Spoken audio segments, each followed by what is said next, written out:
Pembelajaran daring pada masa pandemi COVID-19 tidak akan diatur dalam sebuah regulasi. Nadiem menuturkan setelah COVID-19 ini pasti ada berbagai macam platform pembelajaran jarak jauh. Pihaknya siap mendukung apabila ada dinas pendidikan yang ingin mengimplementasikannya. Kita melakukan untuk yang belum ada, kita sedang melakukan eksperimen dengan TVRI, pembelajaran lewat TV bagi yang tidak punya koneksi atau daerah tertinggal, dan itu walaupun kita masih terus perbaiki, resepsi masyarakat saya rasa cukup positif gitu. Tapi kita akan terus perbaiki konten dan materinya. Tapi mau nggak mau, Mas Usman, kita harus memberikan konektivitas di semua pelosok Indonesia. Itu tidak ada opsi buat saya. Karena di mana mereka tidak mempunyai ekonomi yang memadai, tidak punya sumber daya mungkin yang memadai, satu-satunya elemen pemerataan yang bisa kita lakukan adalah dengan teknologi.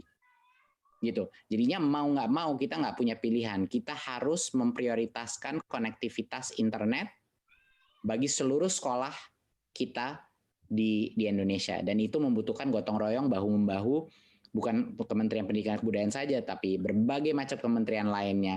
Baik keuangan, PUPR, Menkominfo, dan lain-lain untuk bisa memastikan konektivitas ini merata di seluruh Indonesia. Tim Liputan Televisi Edukasi.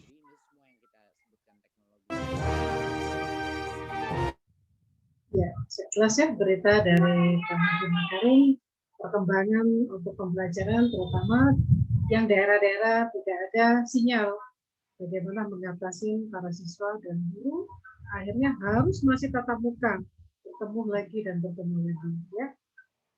Kita doakan Bapak Ibu guru dalam memberikan pembelajaran, home visit, mengunjungi siswa selalu diberikan kesehatan, kelancaran dan kemudahan dalam menyelesaikan tugas tanggung jawab sebagai seorang guru. Baik, Mas Dewangga, silakan kita akan masuk kelas. Sebelum masuk kelas kita berdoa dulu. Kita berdoa di sini. Ada ini ya, Kang Rashid aja ya, Mas Dewangga ya. Ada Kang Rashid di sana, Mas Dewangga? Ya, baik Bunda, ada. Kita dengarkan tausiah bersama Kang Rashid. Beliau juga seorang guru, seorang ustadz.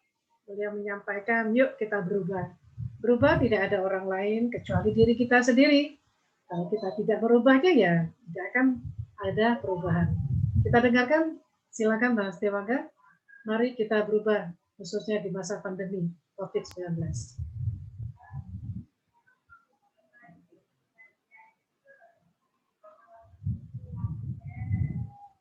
Detik ini, mari kita awali dengan perubahan. Jangan pernah kita bersandar kepada siapapun, kecuali kepada Allah. Juga jangan bersandar kepada kecerdasan kita. Apa artinya kecerdasan tanpa pertolongan Allah? Jangan bersandar kepada harta yang kita kumpulkan. Mudah bagi Allah untuk mengambilnya. Allah berkali-kali meneguhkan janjinya. Wa may yattaqillaha yaj'al lahu makhraja.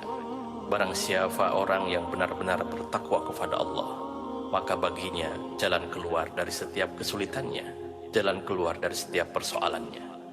Persoalan itu akan diberi jalan, bukan karena kita pandai, bukan karena kita kuat, bukan karena kita kaya.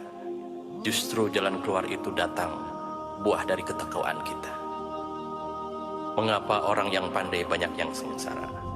Mengapa orang berharta banyak yang sengsara? Karena persoalan tidak akan bisa dipecahkan hanya mengandalkan kemampuan kita. Ketakwaan itulah yang mendatangkan Allah. Wa yarzuqhu min haitsu la yahtasib. Dan Allah akan membuka pintu rezeki dari tempat yang tidak diduga-duga. Bagi kita banyak persoalan yang di luar kemampuan kita, tapi mudah bagi Allah andai kita ahli takwa. Jalan luas serta lebar menantinya. Allah yang mempertemukan dengan siapa yang Dia kehendaki. Allah yang membuka pintu-pintu yang tertutup. Allah yang memudahkan segala sesuatu yang sulit.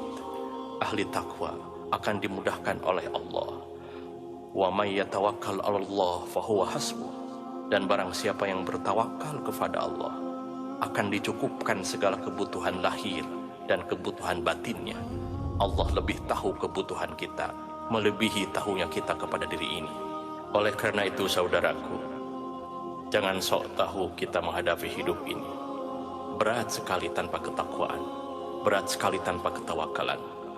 Seyogianya kecerdasan kita, harta kita, kemampuan kita, Kekuatan kita adalah untuk membuat kita semakin takwa kepada Allah, semakin teguh mematuhi perintah Allah, bukan karena pahala semata, bukan karena ingin surga, bukan takut celaka, tapi saya patuh karena Allah semata dan jauhi larangan karena Allah.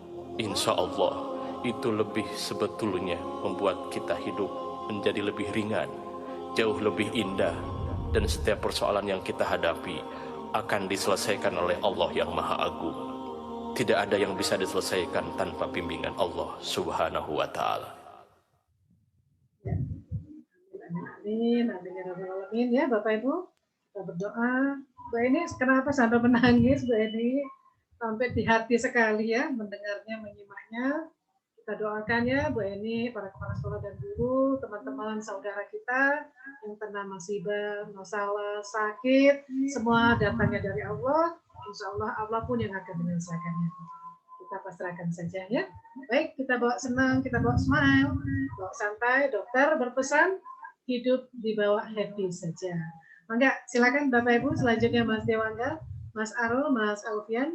Apakah mentor-mentor sudah siap semua? Kita akan masuk kelas ya.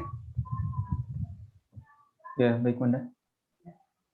Penutupan nanti kita akan kembali lagi di lobi ya Bapak Ibu. Nanti jam 11.30 semuanya kita hadir di lobi kembali. Oke, mangga silakan kami tutup ya Bapak Ibu untuk pembukaan ini dengan billahi taufiq wal hidayah. Assalamualaikum warahmatullahi wabarakatuh. Waalaikumsalam Warahmatullahi wabarakatuh. Kita putar bersama ya sebentar sebelum masuk kelas, Mas Elkian. Baik Bunda. Foto dulu ya.